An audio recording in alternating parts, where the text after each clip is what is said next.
Gente, muito bom dia, a paz do Senhor Jesus. Ao nome do Senhor Jesus seja toda honra, toda glória, toda adoração, porque dele, por ele, para ele são todas as coisas. Nós estamos retornando o EMIP agora na edição 2.0, e o EMIP ele começou num culto de consagração, com 2 pregações, com 2 ministros da palavra, e eu quero, nesse momento, louvar ao nome de Jesus por todo o tempo que o EMIP esteve no ambiente de culto, na igreja. Agora ele retorna em formato podcast, assim pela direção do Espírito Santo. E como Deus faz tudo certo desde o início, eu tenho aqui 2 pregadores da palavra. Oh, meu Deus. Mas eu quero também, nesse momento eu já tinha proposto isso, já tinha pensado. Eu quero agradecer a vida da pastora Alessandra Lacerda e toda a igreja Chamas da Fé, que é onde nos acolheu e recebeu o primeiro EMIP, o primeiro encontro de ministro da palavra no ano 2019. E aí, então é um projeto que já tem aí 6 anos. Deus é fiel e agora ele volta numa nova prospecção, numa nova projeção. Antes de eu apresentar quem está comigo, eu quero falar com o nosso melhor amigo. Amém. Vamos orar? Amém. Senhor, nós queremos te louvar. Queremos te agradecer por tudo que o Senhor permitiu, fez, falou. Eu quero honrar o teu nome porque mais uma vez estamos, Senhor, confiantes em ti para que um novo tempo se aproxime. Deus, agora o EMIP volta num novo formato, na tua direção, mas a Bíblia continua sendo o centro. A Bíblia continua sendo o nosso alavancar, a nossa válvula, aonde conseguimos, Senhor, estar totalmente voltados conhecendo a Ti. A Tua palavra diz: conheçamos e prossigamos em conhecer o Senhor. Quero te pedir que enquanto estivermos aqui falando da Tua palavra, alcança, Senhor, o perdido, alcança aquele que precisa se decidir em Ti, alcança quem estiver, Senhor, num hospital, numa prisão, quem estiver até em prisão interior, Senhor, que a Tua palavra liberte pessoas nesse instante, que por intermédio da Tua palavra, Senhor, aquele que está em chamas, Senhor, venha transbordar no coração o fogo do Teu Espírito, aquele que está gelado agora se aqueça, porque a Tua palavra tem esse poder. E todo bloqueio que o inimigo tentar contra este projeto, sejam falidos agora e frustrados os planos do inferno. Nós estamos confiantes de que o Senhor tem uma nova coisa a realizar, e nesse tempo, então quero te pedir, usa-nos, usa as nossas mãos, Senhor, para que nesse tempo o inimigo seja vencido e pessoas sejam salvas. Nosso interesse é a salvação das almas, e nós vamos pregar isso até a consumação dos séculos, até a volta de Jesus. Eu te entrego e abro esse novo projeto em nome de Jesus. Amém. Queridos, eu estou aqui com o meu amigo, meu irmão, diácono Marcos Eloy. Bom dia, Eloy. Bom dia, meu amigo Daniel. Bom dia a todos vocês que estão nos ouvindo. A paz do Senhor Jesus Cristo, né? Estamos aqui com uma expectativa no Senhor, mediante a isso que o nosso pastor Daniel acabou de falar, que almas venham ser alcançadas. O nosso objetivo principal aqui não é somente conversar das Escrituras, mas que haja salvação para que o nome do Senhor seja glorificado. Amém? Amém. A gente confia assim inteiramente. Está aqui minha irmã, minha missionária, minha pessoa igual, gerados no mesmo ventre. Acredito que para o propósito da salvação de vidas. Minha irmã missionária Gabriele Pugirá, bom dia. Bom dia, a paz do Senhor para todo mundo, gente. Eu tô me sentindo muito honrada de estar aqui. Foi um convite inesperado, mas eu tô no mesmo foco que vocês. Acredito que Deus tem algo muito lindo para falar conosco, e eu espero de verdade que as pessoas sejam abençoadas e edificadas através desse momento aqui pautado na Bíblia, que é o assunto que a gente mais sabe falar, é o assunto que norteia a vida do crente. Amém. Amém. Queridos, o ministro obreiro João Gabriel estaria conosco, mas por uma eventualidade pela manhã ele não pôde estar, mas estaremos orando por ele né? Estaremos em concordância, em oração, em comunhão com o João. E eu quero pedir que todo aquele que passar por esse vídeo ore pelo João nesse momento, pois ele precisa das orações da igreja. Tá bom? Gente, vamos lá. Vou pedir para soltar aí na tela para a gente o nosso versículo-chave, Hebreus capítulo 11, versículo 4. O nosso tema é Abel, a fé que fala mais alto que a morte. Nossa, isso aí é forte demais e a gente vai entender o que está nas escrituras para essa manhã. Pela fé, Abel ofereceu a Deus maior sacrifício do que Caim, pelo qual alcançou o testemunho de que era justo, dando Deus testemunho dos seus dons, e por ela, depois de morto, ainda fala. Eu estou com um professor de língua portuguesa e matemática, professor Marcos Eloy. Ele vai de um extremo ao outro. Ele é português e matemática. O cara soma as duas coisas aí. Mas percebe, Eloy, que no final desse versículo, a gente tem aí dando Deus testemunho dos seus dons, e por ela, a gente sabe que se ela está fazendo aí um apontamento para fé, sim, depois de morto ainda fala. E eu acredito que esse depois de morto colocado aí é porque não é comum, não é usual. Mas por ela, pela fé, Deus dá testemunho de Abel de seus dons. sim. E pela fé ainda fala, mas Abel já está morto. Então ele faz questão de falar, depois de morto, e mesmo depois de morto, ainda fala. Fala pra gente um pouquinho aí sobre esse ponto de Abel. Essa parte de Abel, quando entra na galeria da fé, ele é muito interessante porque a oferta hoje, ela fala, né? Ela clama. E mediante a isso, eu vejo que... Eu até anotei algumas coisas, pode falar? Você fique à vontade. Na parte aqui dos Hebreus capítulo 11, da Galeria da Fé, deixa eu ver aqui onde é que tá. Eu tinha anotado aqui. Na Galeria dos Heróis da Fé, Abel é o primeiro nome citado, mesmo tendo vivido logo no início da humanidade. Ele é lembrado por sua oferta de fé e justiça diante de Deus. E o que eu aprendo com isto? Eu aprendo com Abel algo que eu vejo em você também uma coisa. Que para Deus, você não oferta qualquer coisa. Né? Quando eu falo você assim, pessoal, que o Daniel é um pastor, mas também um amigo meu, então assim, estamos em casa, né? Sim. Claro. E para o nosso Deus, não é qualquer coisa. É o melhor. Então, essa oferta mexe com o coração de Deus, porque ele viu a intenção do coração de Abel em dar o melhor. E uma coisa que eu aprendo, meus irmãos, minhas irmãs, com o nosso Deus, que para o nosso Senhor, você não dá o que sobra, você tem que dar o que é o melhor, porque o que Deus tinha, deu o melhor para nós, que é o centro das Escrituras, que se chama Jesus de Nazaré. Tanto é que aos Hebreus vai dizer que devemos olhar para Jesus, que é o autor e consumador da nossa fé. Então, assim, eu aprendo que mediante as circunstâncias, que eu gosto muito de trazer as Escrituras também para os dias de hoje, certo, né? Como eu anotei aqui, Deus deu testemunho. Não foi uma pessoa aqui na terra, foi o próprio Deus que testemunhou a intenção do coração dele e foi jogado aqui na galeria dos heróis da fé. Uhum. Maravilha. Missionária Gabi, quando a gente faz esse link, autor e consumador da fé, a gente vai ver que toda a carta aos Hebreus ela vai voltar para Jesus, inclusive a galeria dos heróis da fé. Sim. Né? E a gente tem um apontamento aí entre Abel e o Cristo.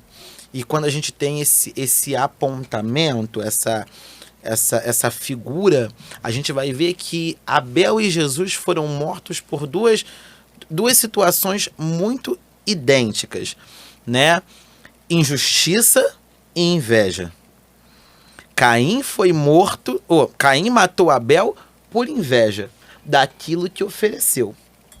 Jesus foi morto, se ofereceu E isso causou uma inveja nos fariseus, escribas, mas não porque ele se entregou, mas porque ele se declarou ser filho de Deus. Só que Abel não declarou que era filho. Abel somente foi filho.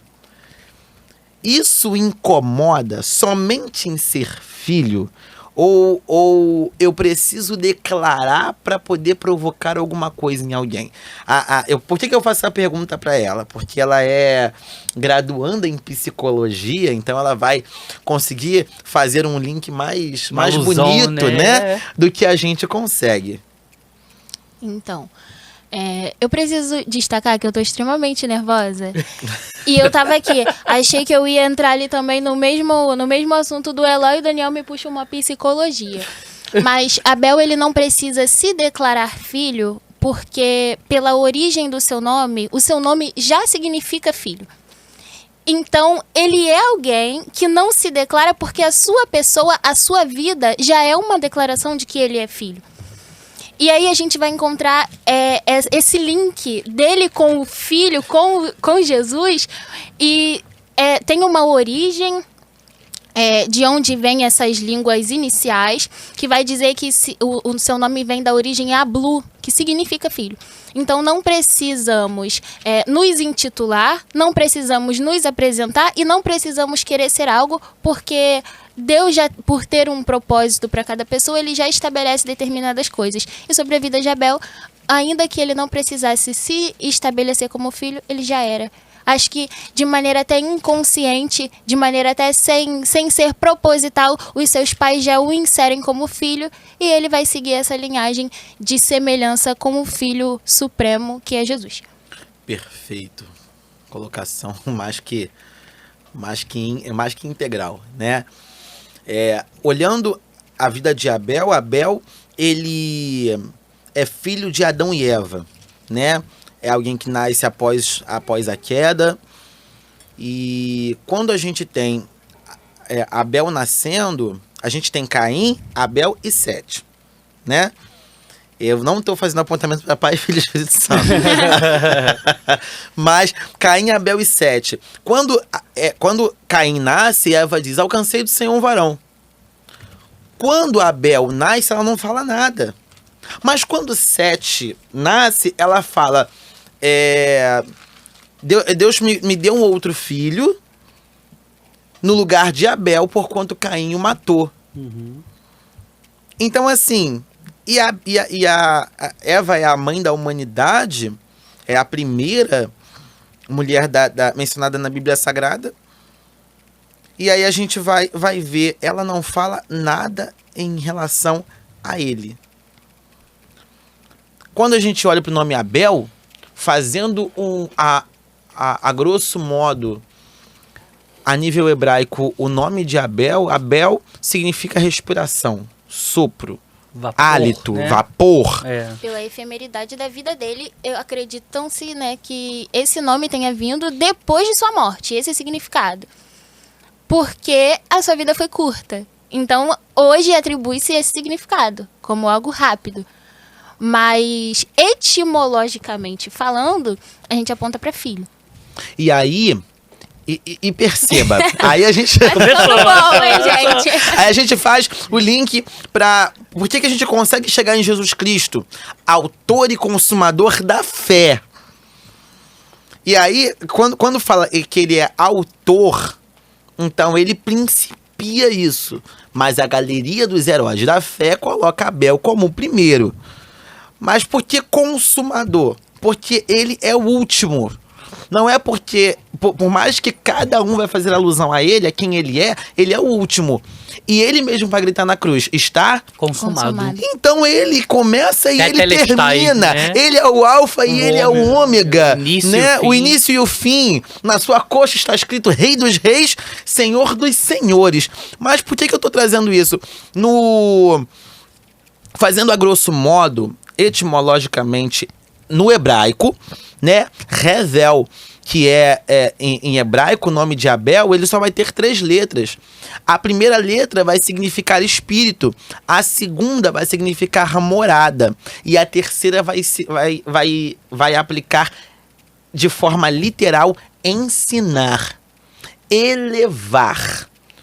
A grosso modo, o nome de Abel é o espírito que entra na morada e a leva. O espírito que se apossa da morada e se eleva. O espírito que se apossa da morada e se eleva. Muito forte isso. Vê se não foi isso que Jesus fez. O Espírito, porque ele virou para Maria, e Maria vai dizer: como é que se dará isso se eu não conheço o varão? E descerá sobre ti o Espírito Santo. o Espírito Santo. E o poder do Altíssimo, gente, Te envolverá. aí é a morada que ele precisava, era o ventre de Maria. E aí vai nascer Jesus num corpo humano, vai ressuscitar, mas vai ser a primícia dos mortos, Sim. né? Pedro vai dizer que diante da sua morte ele foi se apresentar aos mortos, porque ele é a primícia dos mortos. Sim. Ele vai apregoar os espíritos, Apregoar né? os espíritos, e quando ele retorna, em 40 dias, ele vai apresentar a sua ascensão. Sim.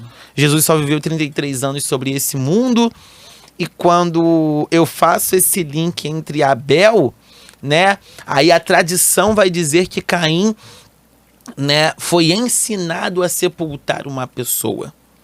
A tradição judaico-cristã vai dizer isso, que ele foi ensinado a sepultar uma pessoa. Ele encontra um espaço e sepulta Abel. Foi o que fizeram com Jesus. Encontram um espaço novo, e agora ele vai ser sepultado. Então podemos fazer uma tipologia. Sim, uma tipologia. Eu diria, posso? Pode, Eu deve. diria que Abel, ele é uma prefiguração do Cristo. E aí, eu até conversei isso com a minha mãe, eu não sei se vocês já tiveram essa percepção, mas toda vez que alguém nascia e possuía características semelhantes a Cristo, era uma onda de matança que se instaurava. Acontece com Abel. Abel, pelo seu... E Satanás, por ele não ter os atributos divinos, por não ser onipresente, onisciente, e por não saber do amanhã, ele vai agindo conforme o nosso comportamento. E aí, a gente provavelmente vai se aprofundar nisso, mas falando de fé de Abel, a gente vai chegar num modelo de vida, que era o tipo de fé que a gente trabalhava no hebraico, emuná. Vai falar sobre um estilo de vida constante. Então, pela vida de Abel, a gente vai entender que ele era alguém que tinha uma vida de retidão. E aí, por ele ter as características de algo grandioso, Satanás tenta eliminar. É onde Caim o mata. Por inveja, por não aceitar, sim, mas com a influência de Satanás. Perceba que alguma coisa muito semelhante vai acontecer quando Moisés nasce. Não, vamos matar tudo que é menino, porque vai vir aí o libertador. Era o libertador do povo do Egito, mas Satanás não sabe. Então, toda vez que algo grandioso tá para acontecer, o inferno tenta eliminar. Quando é o Cristo que vem, a mesma coisa. Vamos matar os menininhos, a gente não pode deixar que isso aconteça, o rei fica doido e vamos exterminar. Só que o Messias já tinha vindo. Toda vez que algo grandioso está para acontecer, o inimigo ele tenta destruir.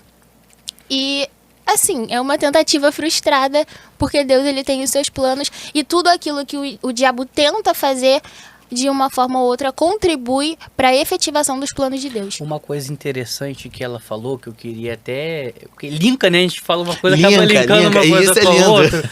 O que acontece? Isso trazendo para os nossos dias, já que ele teve uma vida curta, né? Como nós estamos vivenciando diante do nosso Deus, né? E você falou sobre vapor, né? Posso? Aqui? Pode. Tiago capítulo 4, Coloca aí pra versículo gente. 14, por favor, consegue colocar? Tiago 4,14.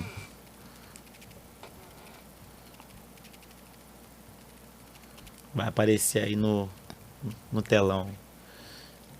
Tiago 4,14.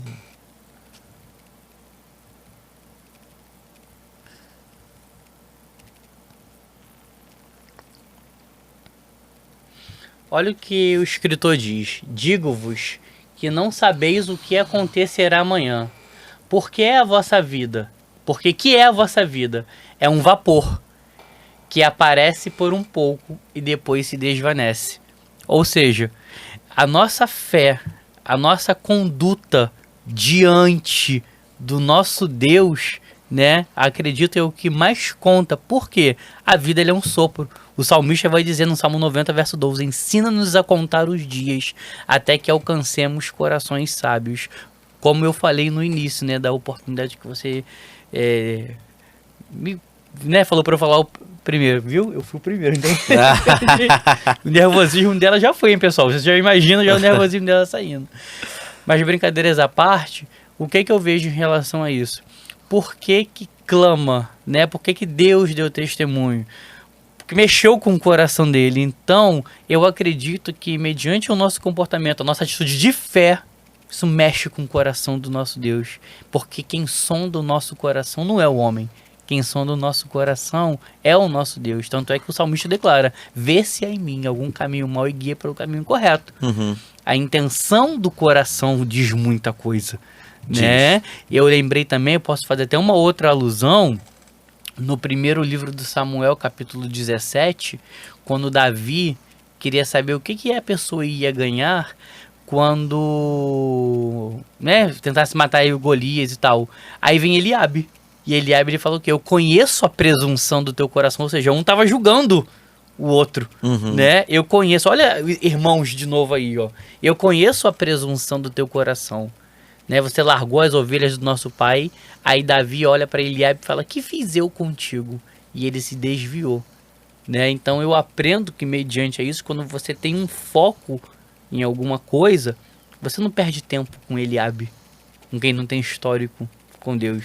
Ao contrário, você aí sim, no dia ruim, que você vai aplicar a fé que é ministrada na sua vida, e aí o Senhor vai ver: pô, peraí, esse aqui é realmente um verdadeiro adorador, esse aqui adora, tá? Uma situação totalmente oposta, mas ele tá adorando o meu nome. Então, assim, eu aprendo muito com isso, né? Sim, e fazendo um gancho do que você trouxe com o que ela falou, né, sobre essa questão de Satanás não saber, mas eu fiquei preso nisso. O menino já tinha nascido, Jesus já tinha nascido, Moisés já tinha nascido, né, e o diabo ali tentando matar porque não sabia, mas já nasceu. E basear, e é isso, é a fé. A gente precisa focar nisso dentro da fé, porque o diabo vai tentar mostrar a todo tempo que isso não é pra gente. Olha, se você não conseguiu, é porque talvez isso não seja pra você. Mal a gente sabe que o diabo, que é enganador, tá promovendo grandes coisas pelo mundo para poder fazer você acreditar. Isso não é pra você. Só que o menino já nasceu. Tem coisa que não chegou na nossa mão ainda, mas já nasceu. Quase que já dei uma rajada de glória aqui. Tem projetos que ainda não apareceram no mundo, mas já nasceram. Tem casamentos que ainda não chegaram, mas já nasceram. Tem propósitos que ainda estão... Eu não quero usar a palavra mascarados, não. Mas ainda estão tampados por um véu. Muito bom. Chamado processo. Excelente. Mas o propósito já nasceu. Então a gente vai vivendo e acompanhando até que aquilo que é nosso chegue à nossa mão. A fé é isso. A fé me habilita a enfrentar Satanás enquanto ele promove os shows dele pelo mundo. Mas eu acredito pela minha fé que já aconteceu o que Deus disse que ia acontecer. O escritor aos Hebreus já logo fala, né? Sem fé é impossível agradar a Deus. Ou seja, você agrada a Deus com a fé que você aplica. Mas o que diz o versículo 1? Ora, a fé é o firme fundamento das coisas que se esperam e a prova das coisas que não se veem. É isso. E aí vai dizer que pela fé, começa, pela palavra, né? os mundos foram criados e daí por diante. Voltando ali para Abel, missionária Gabi. Vários pontos em Abel me chamam a atenção, mas a gente já falou de Caim, de Abel. Caim matou seu irmão. Quando Deus dá um aviso para Caim, falou assim, olha, o pecado jaz à porta, sobre ele saiu o teu desejo, e ele te dominará. Né? Na escritura hebraica, no sentido, é como se fosse uma fera atrás da porta, batendo para poder entrar. E essa fera conseguiu. Com Jesus, essa fera conseguiu.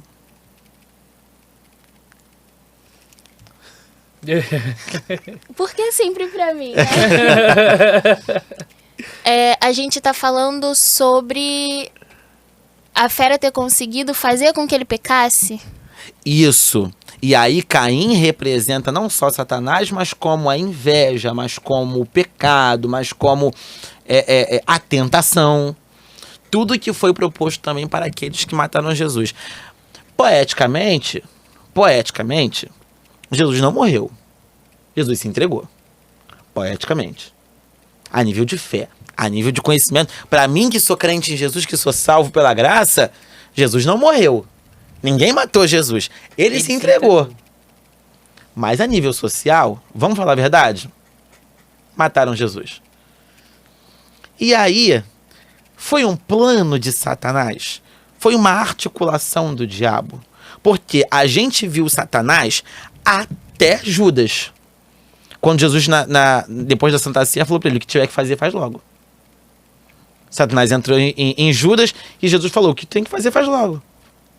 Aí ele levantou e vendeu Jesus por 30 moedas de prata. Mas na hora ali do cerco para matarem Jesus, a gente enxerga uma fera à porta. Então, eu não enxergo uma fera à porta. Porque quando a gente está falando sobre esse texto de Caim, Gênesis 4, a gente tem o comparativo de uma fera. E há quem diga também que compare como uma serpente, bem semelhante ao que aconteceu em Gênesis 3. E aí, quando Deus, né, porque Jesus ele vem no Novo Testamento, quando Deus fala para Caim sobre o desejo que o dominaria, a versão, eu gosto de usar a Bíblia interlinear, a versão hebraica nos diz que ele era plenamente capaz de escolher não matar o irmão. Ele era plenamente capaz de decidir. Então aqui há um... Ai, gente, tô nervosa. Aqui há a percepção de que era uma decisão. Ele podia escolher. O diabo podia ter armado um plano, mas ele era capaz de decidir se gostaria ou não de fazer aquilo. O que a gente vai perceber é que a intenção do coração dele era ruim. E ele escolhe matar o irmão. No contexto de Jesus, não há essa escolha, não há oportunidades que Satanás dá para que algo seja feito. No contexto de Jesus, não há uma escolha, ele se escolhe entregar por amor e por propósito. Mas não há uma escolha nesse sentido de estar à espreita esperando algo ruim. Entende? Eu tô fazendo algum sentido? Tá. Então, eu não vejo como a fera ter conseguido algo, porque não era uma escolha de executar uma coisa ruim, uma morte premeditada pelo mal. Pelo contrário, era um propósito de salvação. Então, eu não enxergo que a fera tenha tido êxito. Muito pelo contrário. A fera, ela vai ser prejudicada porque a promessa que é feita é que o calcanhar ferido feriria a cabeça da serpente. Então, essa serpente que poderia, por alguma razão, estar à espreita, ela vai se prejudicar. Porque esse calcanhar é o que vai ferir a cabeça.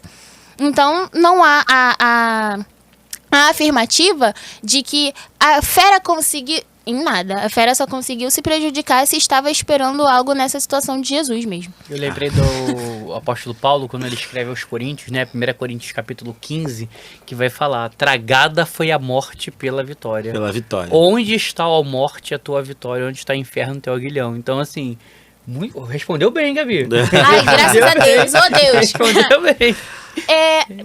Eu tô acompanhando aqui também. Me fizeram uma pergunta, eu posso? Eu não sei Pode. se já é o momento. Não, que eu não tô conseguindo acompanhar, mas você pode acompanhar e se tiver alguma coisa a gente vai à mesa. Me disseram aqui que não conseguiram entender ainda a fé que fala mais alto que a morte.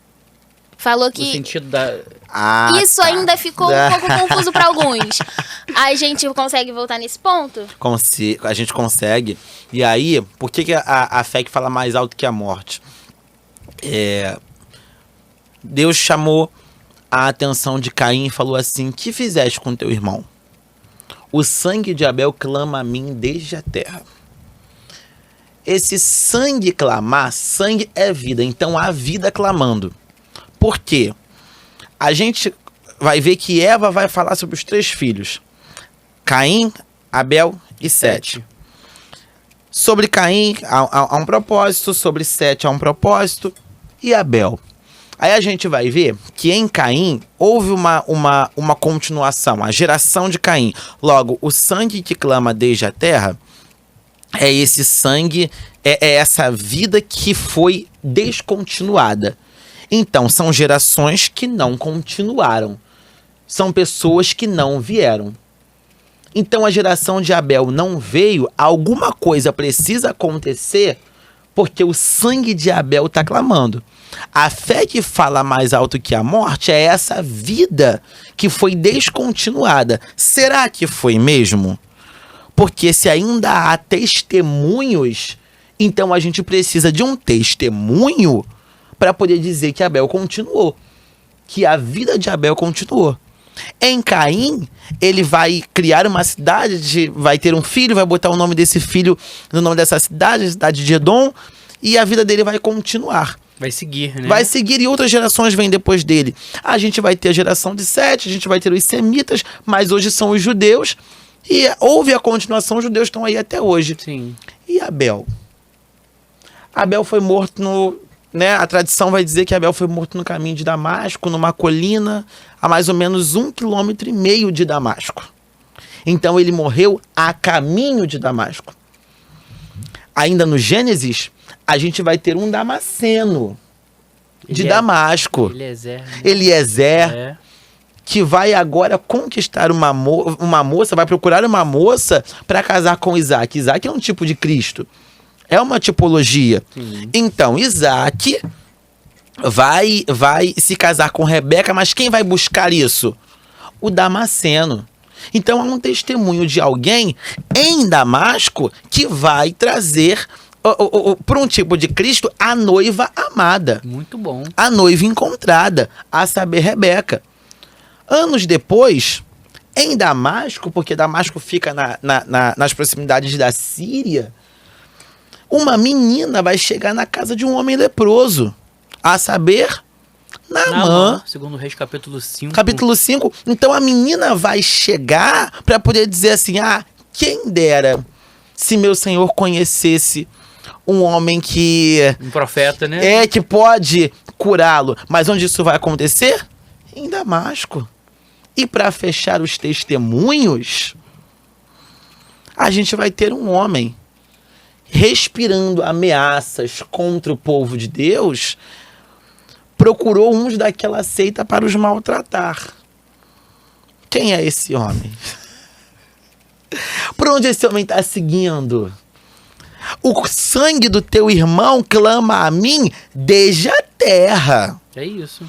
E essa fé que principia, e essa fé que faz alusão ao autor, ela não vai ser continuada, porque o autor e consumador da fé agora já está vivo. E nosso Deus é justo. Mas para o Novo Testamento a gente não vai ter algo, porque são testemunhos que foram dados no Antigo. E no Novo?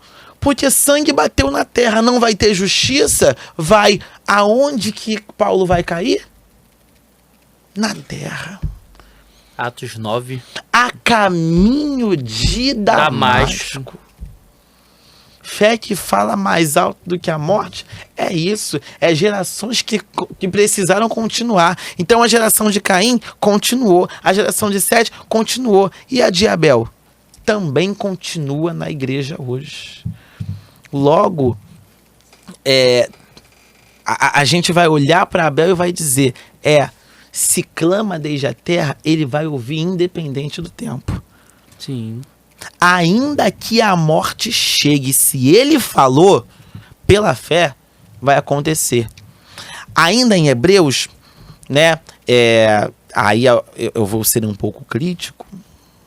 Me perdoe quem discordar de mim. Peço um minutinho de atenção. Estão pedindo aqui o link, né? Mas não tem, tá no teu Instagram. Tá no Instagram. Né? Qual é o seu arroba, amigo? Dani.dedantas. Dani.dedantas. Dantas. E aí a gente vai alcançar essa projeção quando Jesus de Nazaré vai entrar por essa linha da justiça ali em Hebreus, né? Claro que Jesus cumpriu todo o seu propósito, mas em Hebreus vai dizer assim, por isso que eu falei, me perdoem, porque agora eu vou ser um pouco crítico. Todos esses morreram sem alcançar a promessa. Eu acho lindo, eu acho poético quando se canta assim, quem tem promessa não morre. Morre sim. E a Bíblia é a clareza desse fato. Morre. Morre.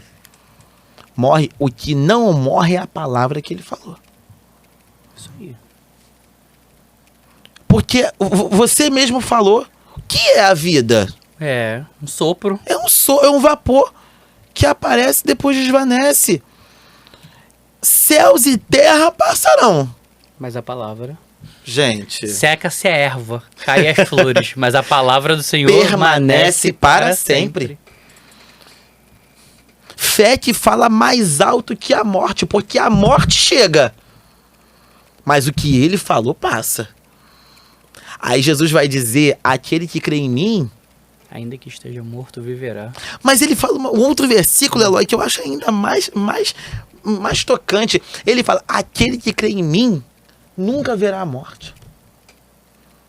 Nós não estamos falando no sentido físico.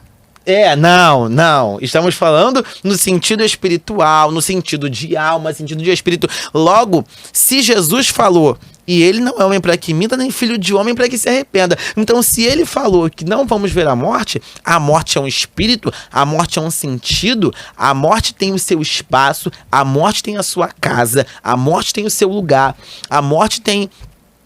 o Sheol, que é o mundo dos mortos, a morte tem o seu princípio, o seu fim.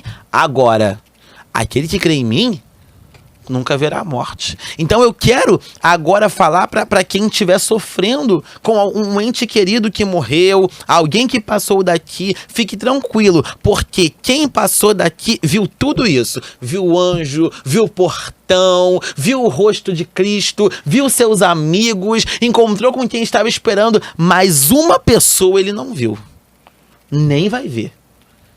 Jesus não mentiu. Quem crê em mim nunca verá morte. Aqueles que creram em Jesus, estão salvos em Jesus, estão partindo desse mundo em Jesus, vão ver qualquer coisa. Só não vão ver a morte. Jesus não mente.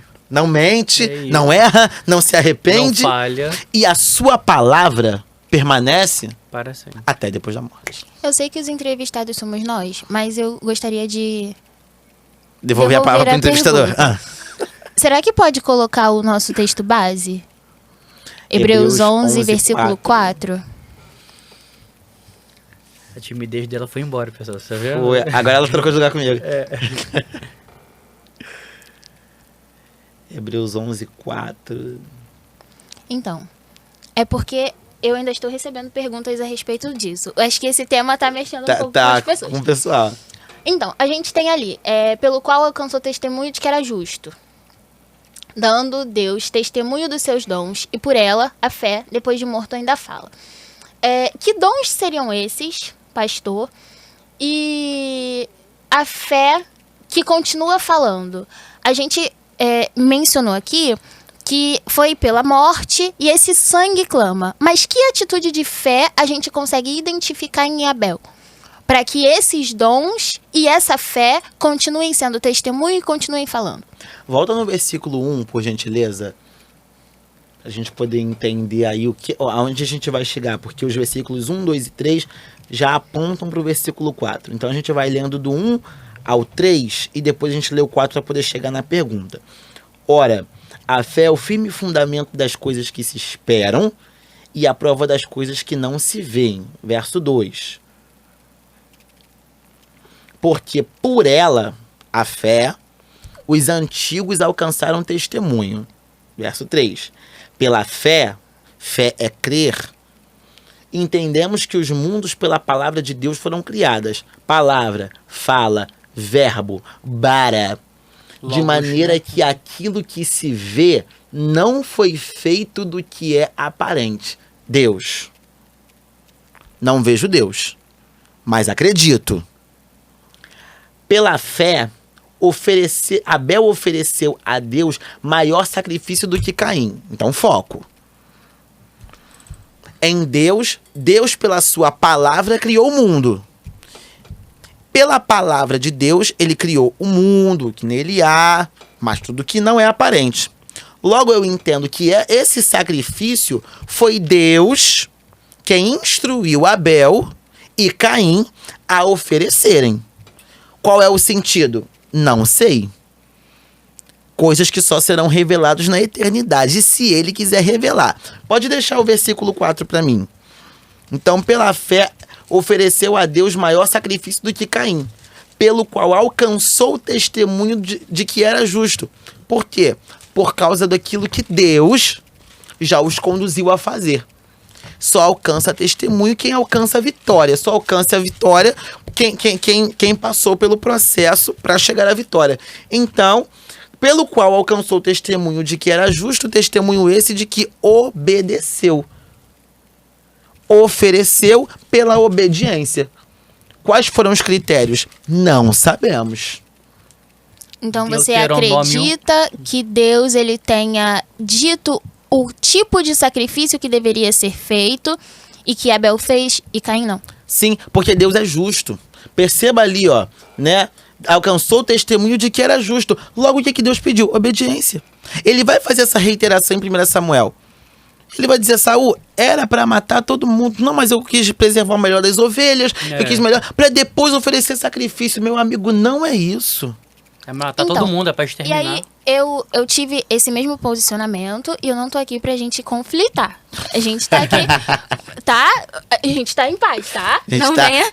Me mostra o seu sorriso e aperte a minha mão. Aquela dele de assustar. Não, porque daqui a pouco ele vem com uma coisa e eu fico, tá bom. Não.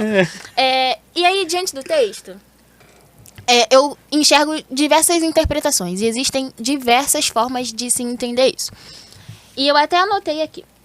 E eu sou uma pessoa que eu sou muito criteriosa. Eu gosto de entender as coisas de maneira bem minuciosa. Por isso que eu escolhi fazer psicologia. Eu gosto de entender, mas por que aconteceu aquilo ali? Por que você age assim? Vai na raiz da situação, né? Na raiz do problema. E aí há quem defenda justamente essa mesma ideia. De que Deus disse exatamente o que deveria ser feito. E as pessoas usam como base até o versículo. A fé vem pelo ouvir e ouvir pela palavra de Deus. Então, ele só tem como ter fé em algo que ouviu. Mas aí, nós estamos num contexto grego aqui, porque a gente está no Novo Testamento, mas eu acho interessante a gente entender o contexto hebraico, que era a época que a situação aconteceu. Mas vamos por parte. Hebreus 11:4 me fala de sacrifício. Mas Gênesis 4, que é o contexto do qual Hebreus 11:4 é tirado, me fala de oferta. E hoje em dia, nós temos essa distinção. A gente entende que a oferta, se eu falo para você ofertar, você entende que é uma doação. Se eu falo para você sacrificar, você entende que é uma morte. Geralmente, a morte de algo. Eu preciso fazer um sacrifício, matar a sua carne, o seu desejo, abdicar de determinadas coisas, é o que a gente vai entender.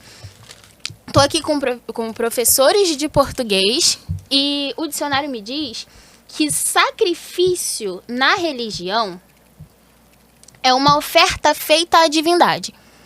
Se a gente for partir desse pressuposto de que o sacrifício e a oferta se diferenciam, obviamente, Caim fez uma coisa e Abel outra. Mas partindo desse conceito do que Gênesis diz, que eles ofertaram, a gente vai entender o que está acontecendo nessa situação. E aí, a gente precisa fazer essa separação. Entendendo como oferta, vai ficar mais simples de entender. E aí a Bíblia diz que pela fé, Abel ofereceu a Deus maior oferta, seria o contexto, né? e do que Caim. E aí eu quis entender isso. Eu falei sobre fé, tem que falar aqui, né? Eu falei sobre fé no hebraico, porque é o contexto que a história está inserida. E fé lá significa emuná, no hebraico. E ela estava ligada a uma confiança que não era necessariamente pautada na palavra. Era uma confiança que estava pautada em principalmente coisas que se tinha ouvido dizer. E aí hoje no caminho eu te perguntei, falei, eu acho que eu vou precisar mencionar isso. Porque esses meninos, eles vão nascer após a queda. Então eles já não estão no paraíso. Então eles vão... Quando eu falo de queda, eu falo a queda do pecado, não a queda que as pessoas podem associar com a rebelião, né? Exatamente. E aí eles já estão fora do paraíso. Então boa parte das coisas eles não presenciaram. Então, o Deus que conversava, o Deus que fez a roupa para os pais, o Deus que pela sua palavra criou os céus e terra, talvez não, eles não lidaram com as coisas da mesma maneira que seus pais. Então, essa fé, ela vem desse tipo de ouvir, vem desse aprendizado. E aí, quando a gente está falando dessa oferta, oferecer algo a uma divindade é por merecimento. Por que eu oferto? Porque ele merece. Mas eu escuto falar sobre ele. Eu tenho a opção de acreditar ou não, porque eu não vivi. Mas é esse tipo de fé que a gente está falando. Eu escutei o que os meus pais falaram, eu escutei o que os meus pais viveram e agora eu escolho fazer. Não acredito que houve uma determinação do que oferecer e do que não, porque o sacrifício, ou melhor, a oferta de produtos da terra não era algo errado. A gente vai ver isso em outros contextos. Até quando fala honra o Senhor com as primícias da tua fazenda, a gente não está falando de animais em si. A gente está falando de todo um contexto geral. Só que o que eu enxergo aqui, nessa diferença de fé, é que a Bíblia vai mencionar que Abel, ele oferece das primícias do seu rebanho, enquanto Caim, ele oferece do fruto de seu próprio trabalho. Caim era lavrador. Então, ele sabe como preparar a terra para que ele produza algo de excelência. E eu acho que é aí que a gente encontra um problema. Porque ele sabe exatamente o que ele precisa fazer. E é a aceitação divina pautado em si e na própria autossuficiência de Caim que ele tenta alcançar o favor de Deus. Enquanto Abel, ele entrega a primícia do seu rebanho. Nesse ponto é que eu entro para poder dizer, se essa tese sua se confirma, ainda assim a gente fica com a primeira opinião, pelo fato de, se ele entende o que tem que fazer, e aí ele está se garantindo na autossuficiência, de fato, é esse o problema. Sim. Então, era só obedecer. Ainda assim, logo, a gente ainda volta na mesma coisa, ofereceu a Deus maior sacrifício do que Caim. Por quê? Era só obedecer. A gente vai ver, lá em Adão, que Deus passeava pelo jardim e conversava com Adão.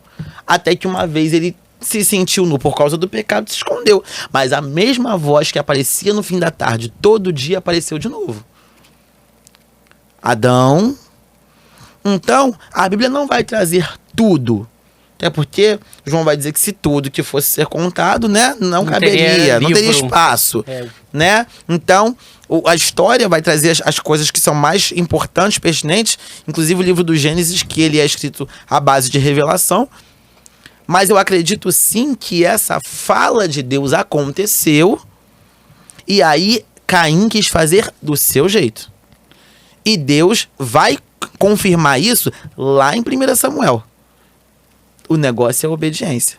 Só vai se usar o termo sacrifício porque os hebreus, quem está escrevendo, não sabemos o autor, mas perceba que todo o livro dos hebreus, a carta aos hebreus, vai trazer uma coisa, não vai ter eufemismo para falar. Vai ser aquela coisa bem grosseira mesmo. Direta, incisiva. Então, ainda que seja grego, usou-se o termo sacrifício, mesmo fazendo oferta, sacrifício, mas usou-se esse termo para poder dizer o que Deus queria era a obediência por intermédio do sacrifício, porque era aquilo ali naquela época. Então, para aquela época, é isso. Então, eu acredito no que você falou e vou nessa linha aí. Ainda que seja pela autossuficiência de Caim, como você abordou, é um problema. Sim. É um problema. Eu não acredito, justamente esse é o ponto. Eu não acredito, e tudo bem a gente discordar, gente, mas não acredito que Deus tenha dito, faça isso, e ele simplesmente não fez. Eu acho que o problema está na intenção do coração. E a gente vai encontrar esse problema, na autossuficiência. Eu acho que a parte que desagrada é justamente isso. Você poderia oferecer do fruto do seu trabalho, mas é a intenção com que se faz.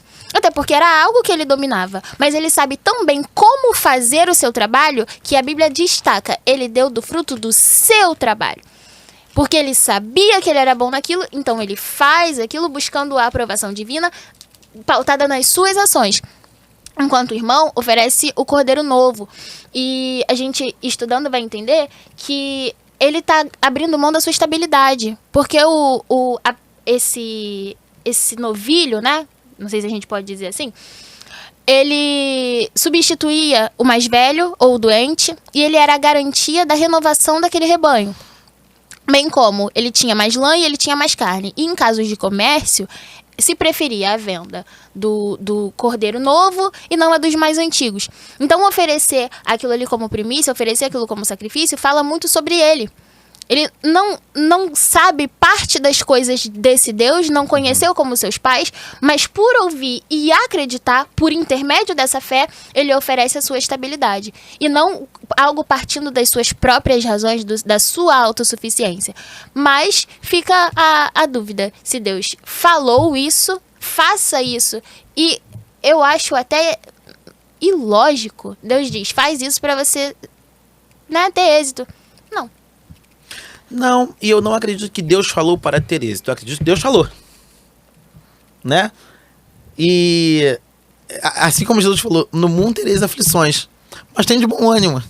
Eu venci o mundo. Tá, você. E eu. Venço quando? Então, assim, nem Jesus falou assim, continuem lutando, vocês vão vencer. A gente que tomou como partido a coisa de... ela tá... a gente precisa... minha garganta tá seca. Tá seca.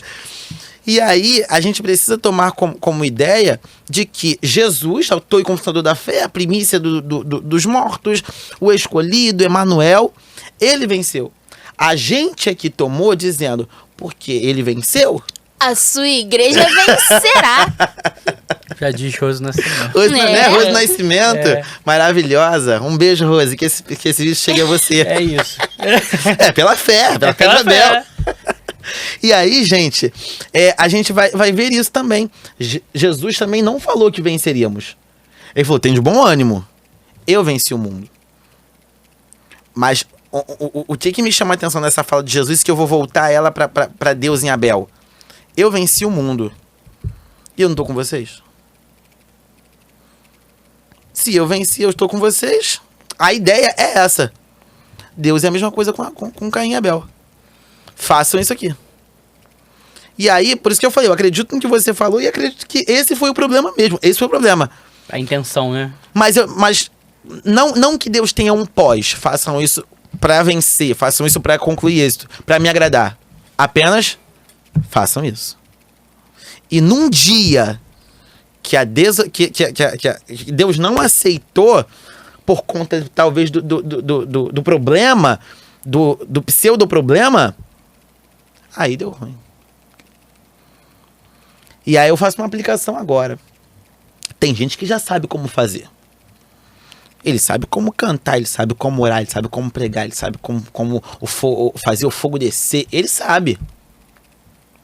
Mas num dia que o fogo não desceu, a igreja que tá fria, a igreja que tá morta, o povo não recebeu porque tá com comichão nos ouvidos. As pessoas não estão prontas para poder ouvir palavra dura. Não, Caim. Não, Caim. Se fizeres bem feito. Aí eu volto para falar da missionária. Não se aceitava o velho. É o novo. É o cordeiro novo. E nós vamos ter vários outros tipos de colocação sobre isso também, meu amigo Eloy. Quando Eliseu, o profeta, vai transformar as águas amargas em doces. Segundo Reis, capítulo 2. Capítulo 2, ele vai dizer assim, tragam prato novo. Sim. Porque sobre o prato novo eu vou colocar sal.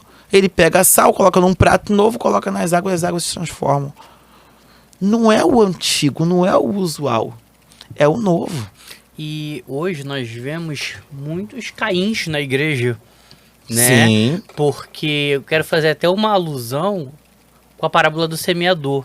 Marcos capítulo 4 e Mateus também capítulo 13, porque o semeador saiu a semear, só que a semente era a mesma. O que diferenciava era o solo. Uhum. Então, o que acontece? Às vezes, as pessoas estão dentro da igreja, né, com o espírito de Caim, sendo telespectador de culto. Uhum. E Deus não chama pessoas para serem telespectadores de culto. Primeiro, quero retornar no início, quando o Gabi falou, e muito bem dito, sobre o nome Abel na parte do filho, né? Então, em primeiro lugar que eu aprendo com isso, é ter uma identidade de filho. Aí você falou sobre o inimigo, que quer fazer de tudo que não aconteça, tal coisa. Segundo lugar, eu preciso entender que, como já diz Davi Araúna, eu não vou oferecer ao Senhor sacrifício, holocausto que não me custe alguma coisa. Uhum. Terceiro lugar, quando ele fala algo, mesmo que hoje nós não entendamos, é para fazer e acabou. Por quê? Porque em Deus não há injustiça. A morte de Abel foi uma injustiça, obviamente. Mas o nosso Deus é um Deus justo. Quando Caim mata Abel, você vê o porquê de tal coisa. Aí você falou, tem coisas que na Bíblia não é revelada. Aí Deuteronômio capítulo 29, versículo 29 fala que existem coisas que são encobertas a nós, reveladas ao pequenino, que o Senhor na hora lá vai revelar. Porque se a gente tentar entender alguma coisa, a gente vai ficar, né? Mas por quê? Por quê? Eu achei aqui uma passagem, posso ler aqui, meu amigo? Pode.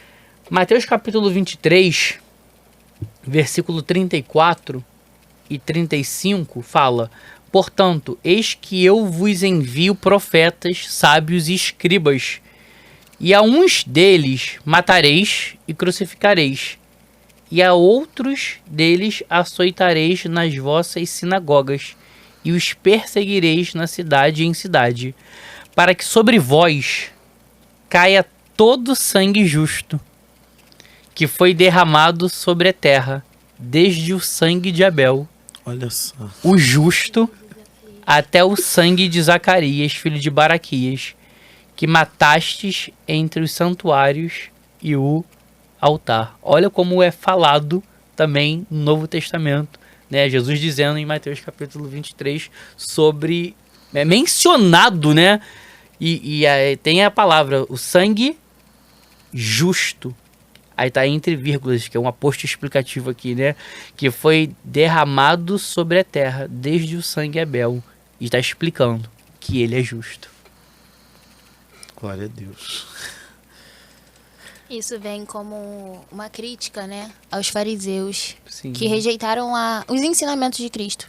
Então todo esse sangue inocente, e o de Zacarias ele é posto porque, segundo a Crônicas, né, se eu não me engano, é o último livro do cânon hebraico do Antigo Testamento. Então, ele vem trazendo esse apontamento para todo aquele que rejeita os ensinamentos de Jesus, para todo aquele que rejeita a palavra de Deus. E aí talvez realmente a gente vai conversando e tá, talvez você tenha razão. Mas faz sentido esse texto, amigo. Faz muito. Sim. Todo aquele que rejeita a instrução divina tem participação no derramamento de sangue inocente. Nossa, isso é forte. Forte. E aí a gente vai vendo, eu quero voltar na sua fala sobre fazer as mesmas coisas e ter aquele costume de fazer, e até o momento em que algo aconteceu, né? E o fazer o novo, a entrega do novo. E a gente vai ver que isso não é só na igreja, não. Né? A gente precisa apresentar o novo em todos os nossos relacionamentos, seja no trabalho, seja num casamento, seja na sua empresa. Aquele que promove o novo alcança coisas novas, alcança coisas à frente, ainda que isso custe. Porque custou para Abel, custou para Caim, A gente não sabe, a gente pensa, né? Conjectura. Ai, eu tenho pavor desse termo. Jesus. Sem ferir de escritura. Sem ferir a escritura. Geralmente quem conjectura fere completamente a escritura. Mas a gente vai ver que o que talvez aconteceu com Caim, tem muitos Caíns dentro de empresas, tem muitos Caíns em casamentos, tem muitos Caíns na igreja, tem muitos Caíns na vizinhança. E a nossa pregação hoje é para que liberte os Caíns e os transforme em Abel. Porque o fim de Caim é triste. Depois dele ter conversado com Deus. E saiu Caim da presença do Senhor. E Caim, ele é alguém, usando agora a psicologia, que ele não enxerga seus erros. Ele age e a culpa é dele. Ele que não procedeu bem, porque Deus fala isso. Se você tivesse feito o que era certo, né, meu anjinho? Mas Meu alecrim. dourado. Ele não enxerga os seus erros. E aí, culpa o irmão, culpa outro por um erro que é meu. E, de fato, nós temos muitas pessoas assim. Não aceitam, não têm a humildade de reconhecer onde errou, voltar atrás e fazer o certo. E aí culpa o irmão. E Deus, como o psicólogo dos psicólogos, ele chama Caim pra introspecção. E aí, talvez tenha estudantes ou psicólogos me assistindo, mas a gente vai entender que quem criou a psicologia, o pai da psicologia, ele traz o método introspectivo. Deveria ser um leitor de Bíblia. Ele traz o método introspectivo, que é o olhar para si. Autorresponsabilidade. Olhe para si, olhe as suas emoções, analise os seus pensamentos e veja se as suas atitudes não são decorrentes desse seu eu. Então, quando Deus chama ele pra uma análise, tá fazendo isso. E uma coisa que eu acho muito interessante também é que a voz de Deus, porque num dado momento, parece que Caim, ele não possui nenhum... Ele tem dificuldade, gente, eu disse isso, de enxergar o seu erro. E nesse primeiro momento, parece que não há arrependimento. O que aconteceu com teu irmão? Sei lá. Sou eu o guardador do meu irmão? Que eu acho uma resposta muito absurda e muito grosseira. Muito fria. Não é? Muito fria. Ainda mais pra com quem Deus. você tá falando, né? Falta um pouco de respeito da parte de Caim, sim. Não era um abusado. Bastante. Mas depois que Deus fala que o sangue do menino tá clamando, aí sim, parece que há um start nele. Caiu em si. E aí acho que é o versículo 13, Gênesis 4:13, que vai falar, meu Deus, mas aí a minha maldade é maior do que a que pode ser perdoada. Aí sim ele constata o seu erro. E eu acho isso muito interessante porque a voz de Deus, e aí a cantora, acho que é a Sara Farias, ela fala sobre isso, a tua voz é tudo. A voz de Deus, ela é tão poderosa que ao expor esse pecado, ela traz a consciência de um ser humano que parece não ter, de um ser humano que possui dificuldade de entender o seu erro, mas ao ouvir a voz de Deus, ele passa a ter consciência e se arrepender do seu pecado. A voz de Deus, ela é tão poderosa que ela, além de nos tirar a confissão, ela ainda traz remédio para a alma. Porque a gente vai entender que confessar o pecado traz alívio. E é João que fala... 1 João. Isso, 1 João o quê? 1:8. Não Não. lembro. Que fala do quê? Se Que confessares fala- o vosso pecado, ele é fiel e justo para te perdoar. Isso aí. 1 João, capítulo 1. Que ao confessar, só que é uma frase condicional. Se Sim. confessar, ele é fiel e justo para perdoar. Mas ele não é fiel e justo? Aí, Mas, não, mas calma olha a aí. preposição para. Então, Né? ele é fiel e justo independente. Mas se confessar, há perdão para si. Há perdão para mim. Ele é fiel e justo, mas ao confessar é condicional. Você só vai ser alcançado por esse perdão e por essa justiça se confessar. E é nessa confissão que há perdão para ele, é nessa confissão que ele cai em si e é nessa confissão que há arrependimento. Mas olha só, 1 João, capítulo 1, versículo 9. Se confessarmos os nossos pecados, ele é fiel e justo para nos perdoar e nos purificar de toda injustiça. O que acontece? O que eu aprendo aqui é que o sangue de Jesus Cristo, ele não purifica pecado encoberto, ele purifica pecado confessado. Sim. Né? Então, é você observar. Ele, não sei, sou guardador do meu irmão, você vê que não há nenhum arrependimento nisso. Ele só conta, pastor Daniel, pequei. Eu estou contando agora, você vê que o arrependimento é totalmente diferente de um remorso. Entendeu? E vamos olhar para. Coloca de novo para mim, porque a gente entra nessa questão que o Eloy falou sobre, se confessarmos os nossos pecados, ele é fiel e justo. Fiel e justo para nos perdoar os pecados. Como você falou, mediante a confissão, a fidelidade e justiça. Sim. Por que Deus continua a conversa com Caim? Porque ele não pode revogar o que ele mesmo é. Fiel e justo. Porque se é comigo... Fiel, ele todavia é fiel. Porque, meu Paulo amigo, diz isso. se ele vem pra mim e fala assim, sou guardador do meu irmão, ok, não precisa me falar mais nada não. E saiu de perto. Ele não confessou. Mas ele vai se ver comigo lá na frente. Porque Deus é fiel e justo, e ele é fiel, como você falou, ele é fiel e justo pra qualquer coisa. Deixa ele comigo então. Tá, me respondeu assim, mas Deus continua o papo porque ele é fiel e justo. Então, mediante a minha conversa, eu mantive a minha fidelidade a você. Porque eu falei pra você fazer, você fez a tua gracinha, mas ainda permaneci fiel pra poder vir conversar contigo, meu parceiro. E aí? Vai ficar assim? Porque o sangue do teu irmão... Tá clamando. Tá clamando. E eu sou tão justo pra gente vir conversar que eu vim atrás do sangue dele. Mas tu também é filho. Você tá entendendo? Então a fidelidade e a justiça de Deus é pro pecado que for confessado. Confessou, meu amigo, vou atrás de você. Pra gente se ajustar. Eu entendo que conversar. há essa Você vê a confissão longanimidade no de momento Deus que nisso? ele Com percebe. certeza.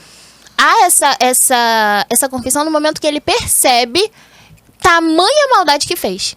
E aí sim... Porque Deus é justo, sim, a gente fala sobre isso, mas por qual motivo, e ele é misericordioso, haveria misericórdia se não houvesse arrependimento? Exato. Então há. No momento que ele constata, a minha maldade foi muito grande, então agora a gente consegue conversar. Ali, naquele momento, eu enxergo que há arrependimento. E aí, a partir disso, a gente tá falando sobre isso não anula as consequências. Tu vai se ver comigo. Se viu mesmo assim, mesmo confessando. A confissão é pra libertação da alma. E aí a gente pode entrar até eu preciso pecar e expor o meu pecado? Não, no Instagram, pra não sei quantas pessoas estiverem me assistindo. Mas eu preciso confessar pro meu Senhor pra que a minha alma seja liberta. Mas das consequências ele não consegue se livrar, não. As consequências vêm do mesmo jeito. E a Bíblia destaca que ele se preocupa com a morte. Vão me matar. Sim. Mas o castigo que vem pra ele é justamente não morrer. Porque se eu morro, eu me livro das consequências. Morri. Tá, tudo bem. Você não vai viver. Mas você viver como vagabundo, é o termo que usa, vagueando, andando, batendo cabeça, tentando produzir, e por causa do sangue que você... deixou sobre a terra, você não conseguir, é uma coisa que ele domina. Ele sabe muito bem como preparar a terra para que ela dê um fruto bom. Mas por causa da tua maldade, o teu trabalho, aquilo que tu sabe fazer, não vai ser bem desenvolvido. Domina a terra como ninguém. Sabe que se pegar 2 grãozinhos de terra com um pouquinho de água e assoprar, dá uma árvore cheia de maçãs vermelhinhas. Mas não vai ter. Pela tua maldade, das consequências, a gente não consegue se livrar. Então, Caim, tu vai se ver comigo. Poderia ficar sem essa se tivesse feito correto. E aí eu quero agora pregar isso pra quem estiver me assistindo, pra onde chegar um corte desse podcast, ou então esse podcast inteiro. Eu quero falar, porque eu estou no encontro, estou sentindo a presença de Deus, eu estou no encontro de ministros da palavra. Então eu quero falar para os ministros da palavra: confessa o pecado e seja liberto, para que a terra volte a produzir, para que o teu ministério volte a fluir. Porque se ficar escondendo as coisas, não tem como Deus liberar. Bota para mim, por gentileza, Gênesis capítulo 32, versículo 29. Eu quero... Versículo 28, perdão. Porque a gente vai ler Gênesis 32, 28, 29 e 30. Olha só. Colocando aí o que a missionária falou. Então disse, não se chamará mais o teu nome Jacó. Bota o 27, porque a minha aqui tá junto. Perdão, 27. E disse-lhe, qual é o teu nome? E ele disse, Jacó. Jacó significa o quê? Suplantador. Traiçoeiro. Usurpador, traiçoeiro. Então disse, mas só depois da pergunta, qual é o teu nome? Jacó. É depois da gente declarar. A Bíblia que eu estou usando aqui, qual é essa, Gabriela, que eu estou usando? Não sei. Aqui, amigo. Aqui, essa parte aqui. Ah, É tá. expositor? É a expositora. A Bíblia expositora vai dizer assim, ó. Então, aí versículo 28. Então disse, não se chamará mais o teu nome Jacó, mas Israel, como príncipe lutaste com Deus e com os homens e prevaleceste. Versículo 29. Ó, e Jacó lhe perguntou e disse, dá-me, peço-te a saber o teu nome. O versículo 29... Na Bíblia expositora vai dizer assim, então Jacó lhe perguntou e disse, declara-me agora o teu nome. E ele respondeu, por que perguntas o meu nome? E abençoou-o ali. Tem gente que está tentando se arrepender, está tentando mudar, está pedindo mudança, mas quer explicação de por que o outro não mudou. Eita. Por que eu estou sendo cobrado e fulano não foi cobrado? Por que eu me tornei exemplo do erro e o outro não? Mascaradamente, eu não sou negócio de psicólogo, mas mascaradamente, perguntar o nome é querer saber, mas por que tu fez tudo isso? Aí o anjo logo corta. Por que você quer saber o meu nome? E abençoou ali. Ponto final. E acabou a história, meu amigo. E fim. Porque, como diz aí, Deuteronômio 29, 29, tem coisas que vão ser encobertas e não vai ser declarado. Ele não precisa, Deus não precisa se explicar pra ninguém. Ótimo. Entendeu? Eu queria chegar nesse ponto. Deus não precisa ficar se explicando. Mas aí nesse contexto, né, que é no Val de Jaboque, depois que chama até esse nome de Peniel, Isso. o que acontece? Ele estava sozinho. Ele largou as mulheres, os filhos, e foi ali, né, lutando contra uma coisa que eu aprendo também. Existem situações que eu não vou ter o meu pastor. É só eu e Deus no meu Val de Jaboque ali, para eu ser confrontado. Porque o nosso Deus, ele não passa a mão no coração, ele confronta. Exato. Ele vai direto na raiz, né? Igual a mulher samaritana, João 4,4, né? É necessário passar por Samaria. Aí chama teu marido, não tenho. Disseste bem, porque o que tu tem, nem teu é. Ou seja, o nosso Deus, ele vai direto na raiz, entendeu? Ele não precisa ficar rodeando a situação toda. De fato. Aí olha aí o versículo 30. Pode passar pro próximo aí. O 30 vai dizer assim. Gênesis 32, 30. Na Bíblia Peshitta, ele vai dizer assim. Na Bíblia Peshitta. Na expositora. O versículo 30 vai dizer assim. Ah, aqui apareceu. E chamou Jacó o nome daquele lugar Peniel, porque dizia, tenho visto a Deus face a face, e a minha alma foi salva. Mas eu quero entrar no termo que você falou, sobre libertar a alma, e o que a Bíblia vai dizer aqui, ó, nessa versão. Tenho visto Deus cara a cara, e foi libertada a minha alma. É só bater um papo com Deus. Não precisa de muita coisa. Aí, foi, como o Eloy falou, passou as mulheres, passou todo mundo, só ficou ele.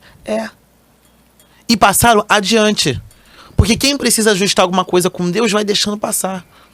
Mas tem gente que não quer deixar passar a oportunidade. Não quer deixar passar o poder de brilhar, de aparecer. Estou denunciando o pecado mesmo, meu amigo, e não tem problema com isso. Eu preciso aparecer, eu preciso ser, eu preciso falar, eu preciso estar. E isso não é só na igreja, não. Em todo contexto. Ele precisa ajustar as coisas, mas eu preciso ser o funcionário do mês. Eu preciso eu preciso mostrar pra todo mundo que eu sou o melhor pai, que eu sou o melhor marido, que eu sou o melhor isso, sou o melhor aquilo. É tanta coisa. Eu preciso colocar na internet, eu preciso aparecer no Instagram, eu tenho que fazer 3 stories por dia. Uma e amanhã eu preciso fazer necessidade, 4. né, de tal coisa. Mas não ajustou com Deus. E quem sentiu essa necessidade aqui no Val de Jaboque foi Jacó. Passou todo mundo, porque Jacó não é da síndrome de Caim. Caim, Deus foi atrás. Jacó segurou o anjo. E aí, eu não sei o que é pior, não. Eu não sei o que é pior. Porque eu confesso que eu prefiro segurar o anjo. Deixa eu subir, não sobe. Enquanto a gente não se ajustar, não sobe. Mas enquanto Caim tava andando, e Deus... Tá lembrado de mim? Ó, desviou aqui minha cabeça, no alto. Eu acho que é isso. Vai acontecer libertação. Mas a gente vai precisar se ajustar. Por quê? Porque o sangue de Abel clama desde a terra.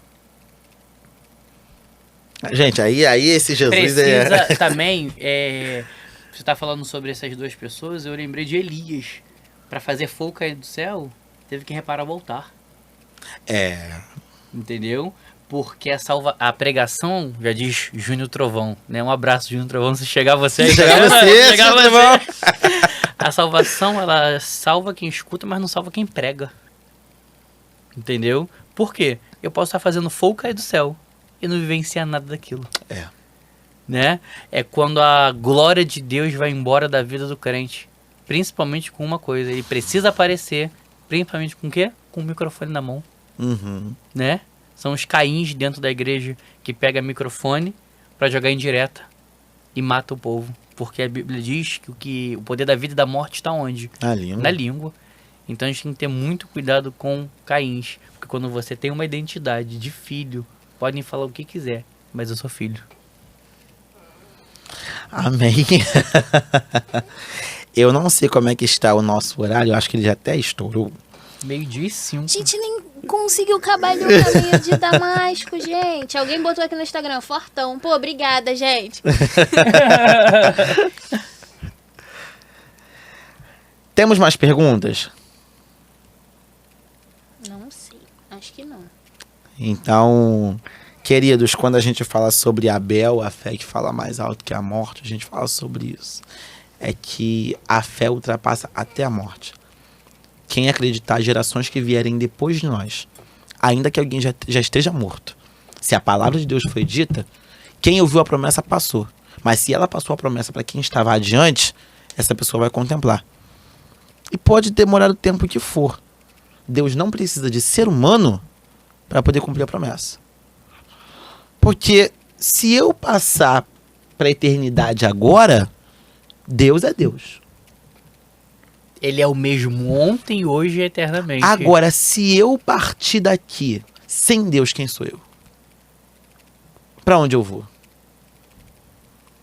Como dizia a Beatriz Andrade, né? A cantora Beatriz, um beijo, se chegar você.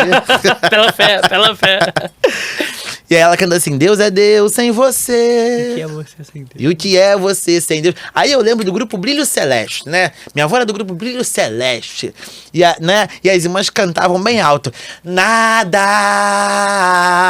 Porque, de fato, havia uma força nas irmãs para cantarem isso. Deus é Deus sem você, mas você sem Deus. Então, que essa reflexão fique.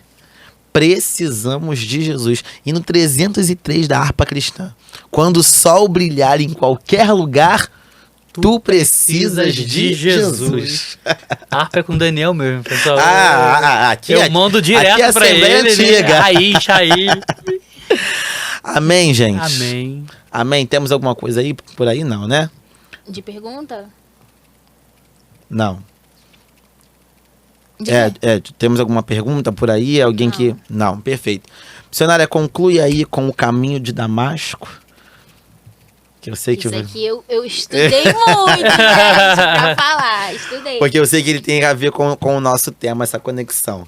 Então, isso surgiu porque você tinha proposto trazer isso como pauta, né? E aí eu fui entender. E aí a gente mencionou isso no início, mas a gente não conseguiu trazer um desfecho pra isso. Aí eu vou pedir pro pessoal da edição pra depois fazer um corte, pra gente postar lá no TikTok, que isso aqui vai ser legal. Meu Deus. O que acontece? A gente tem fontes extra-bíblicas pra falar a respeito disso. A Bíblia em si não nos diz que houve a morte, né, no caminho de Damasco. Mas o Targum é um termo que é usado para se referir às traduções e comentários em aramaico da Bíblia hebraica. Eu escrevi isso aqui. E aí o Targum Pseudo-Jonatas, que foi escrito por Jonatas, ele vai falar que Abel morreu nesse caminho de Damasco. E aí esse é o único texto que fala sobre isso. Os outros citam de maneira indireta, mas é uma fonte confiável porque é usada por rabinos e judeus, né? Então a gente pode dizer que isso aqui de fato aconteceu. Estão fazendo pergunta assim. Eu vou voltar depois. Só vou concluir essa linha. E aí a interpretação midrástica, eu ressalto que é midrástica e não é etimológica, ela sugere que Damasco significa lugar onde o sangue é sugado. E aí é nesse caminho que um homem mata um inocente. E é nesse mesmo caminho que um homem está indo em busca de outros inocentes. É nesse caminho que Caim mata seu irmão Abel. E é nesse caminho que Paulo está indo para trazer mais pessoas, né? Para continuar a perseguição que acontecia. E aí, nesse caminho, há um sangue de um justo que foi derramado. E é nesse mesmo caminho que um justo que teve o seu sangue derramado se apresenta. E eu quero ler aqui para eu não perder nada do que eu anotei. E aí, Hebreus 12, 24, diz que o sangue de Jesus fala melhor que o de Abel. Porque enquanto o de Abel clama por justiça, o de Jesus clama por salvação. E aí, eu destaquei algo para dizer que após o derramamento do sangue de Jesus, todo aquele que reencenar o caminho de Caim, todo aquele que reencenar o caminho de perseguidor poderá, se assim o quiser, ter o seu caminho mudado como o caminho de Abel e ser marcado como alguém justo e que tenha a sua fé trazida como algo que fale até depois da morte. Então, depois desse sangue inocente que foi derramado, todo aquele que por alguma razão passar pelo caminho de perseguidor pode se encontrar com Jesus e ser agora perseguido e ser agora alguém trazido como justo. Era isso, gente, meu desfecho. Muito bom. Muito bom. E a gente tem uma pergunta aqui que quer saber a diferença entre oferta e sacrifício. Isso aí eu vou deixar com a missionária que falou sobre isso, né? Mais cedo. Então, Ela respondeu, já tinha falado já, mais cedo. eu acho que eu trouxe cheguei a já, né? responder isso, mas de repente a pessoa perdeu. Eu trouxe pelo dicionário português mesmo, não trouxe hebraico e etimologicamente falando, mas eu disse que o sacrifício na religião, visto, porque a gente tem diversas vertentes, a gente pode ter sacrifício como algum sentido figurado, a gente pode ter sacrifício de maneira literal, mas para a religião, o sacrifício é uma oferta que é dada a uma divindade. E a oferta é uma doação, é algo que se faz porque você quer. É algo que você coloca no seu coração e oferece. Então, o sacrifício é a oferta que é dada e a oferta é a doação. É essa a diferença. Acho que foi, né? Acredito que sim. Amém? Queridos, nosso tempo já foi. Ah, cadê o HB falando? Mas louvado seja o nome de Jesus. Quem está promovendo esse encontro, organizando esse encontro, a Assembleia de Deus Ministério Rocha Eleita, a Admire, em Nova Iguaçu. Eu quero honrar o nome da nossa pastora presidente, pastora Valéria Dantas, que é quem está em intercessão por esse projeto, apoiadora desse projeto nesse instante. Como eu falei, né, lá no início, a pastora Alessandra é quem esteve nesse apoio, agora a pastora Valéria é quem está nesse apoio. Um abraço, um beijo grande de quem está aqui nessa mesa. Uma querida A gente pastora que é... Valéria, uma querida. E a gente tem essa gratidão, né, por todos aqueles que estão apoiando, assistindo. Meu muito obrigado também a você que ficou aqui até agora, assistindo conosco, passou aí pelo nosso início. Eu quero agradecer a Deus por quem esteve conosco lá em 2019, desde a nossa primeira edição até hoje. O EMIP, por sua vez, está na sua 9ª edição, mas agora é a primeira edição em formato podcast. Meu Deus, né? que honra, nem Salomão estava aqui. Então seja Deus louvado por isso, né? E eu quero honrar ao nome de Jesus, né? Muito obrigado, meu amigo Diácono Marcos Eloy. Obrigado, missionária Gabriele, por todo o carinho, todo o apreço, a vontade, por se dedicarem num sábado desse, poderiam estar em qualquer lugar fazendo qualquer coisa, mas quiseram ficar ao lado de Jesus e Amém. da Santa Palavra. Meu amigo Diácono Marcos Eloy, suas considerações finais. Quero estar agradecendo, né, ao pastor Daniel, meu amigo querido. Gente, quem tem Daniel tem tudo. Tem Daniel, tem tudo. Gabi, um prazer em revê-la. E eu vou te dizer uma coisa. Eu saio daqui cheio do Espírito Santo, crescendo e transbordando em amor. E aprendi muito. Então, assim, que Deus seja louvado aqui nesse podcast, não somente pela escritura, mas eu tenho convicção que almas serão alcançadas, como, né, falei no início. Muito obrigado, né, e que venham mais, até que ele venha. Amém. Né? Missionária Gabriele, por girar. Eu também queria agradecer. Eu falei no início, né? Foi um convite um tanto quanto inesperado, mas eu costumo falar isso em todas as oportunidades que eu tenho. Eu não poderia deixar de falar desse Deus que tanto fez por mim. Então, eu me sinto extremamente honrada de estar aqui. E eu espero de verdade que tenha sido esclarecedor para quem está assistindo, que tenha sido bênção para vocês. E o meu desejo é que Deus continue abençoando a vocês. Foi uma honra estar com o Eloy. Daniel, meu mestre, eu falo isso sempre. Fico com vergonha de falar com ele sobre Bíblia, porque ele é extremamente inteligente. É verdade. Mas a gente vai seguir avançando e crescendo em graça, sabedoria e conhecimento. Amém. Vamos orar? Ao final, a gente tem a Admire tem um brado, né, que a gente sempre dá ao final de cada culto. E como é a igreja quem está promovendo esse encontro, a gente também vai repetir esse encontro, né? Admire, crescendo em graça, sabedoria e conhecimento. Então, eu estou falando pro Eloy e para quem estiver aí também, isso não é só um brado, isso é uma profecia, Amém. tá? Que foi dada à pastora Valéria num culto em que estávamos reunidos. Então, isso não é apenas um brado, isso é uma profecia. Você está profetizando isso. Então, se você quiser aí no seu coração, na sua casa, ao final, quando bradarmos essa profecia, você brade também, porque é uma profecia para a sua vida. Amém? Missionária Gabriele, nos leve a Deus em oração para encerrarmos em nome de Jesus.